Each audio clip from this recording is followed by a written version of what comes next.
Prominent neoconservative Bill Kristol despises Donald Trump. He tried to find somebody else to run against him in the general, like Mitt Romney, for example, but he failed.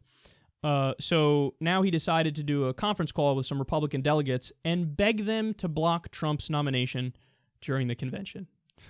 So he said, it's very important to establish the principle that the delegates have the right to vote as they see fit. So in other words, democracy, fuck it.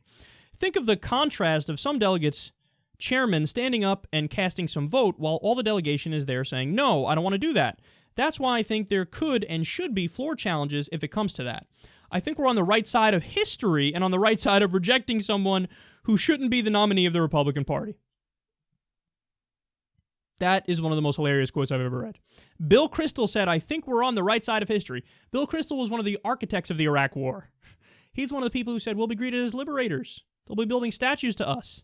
This is going to be great. We'll be in and out real quick. The oil revenue will pay for the war. Literally none of his predictions were true. He was one of the people who pushed hardest for the Iraq War, and now he's like, I'm on the right side of history.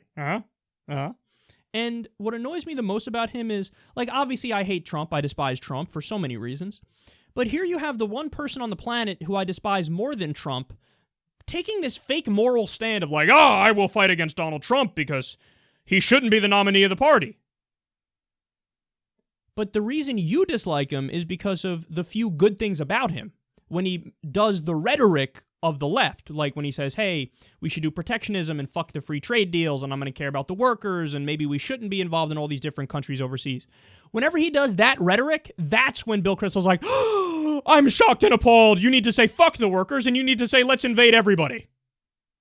So that's why he doesn't like him. Don't get it twisted. The same with George Will and these people. They're not mad about all the authoritarian aspects of Trump, and when Trump says let's kick out 11 million undocumented immigrants, let's ban all Muslims from coming into the country, fuck the Geneva Conventions, let's kill civilians in the Middle East. They're not mad about any of the real dangerous stuff he says and the real bad things he says.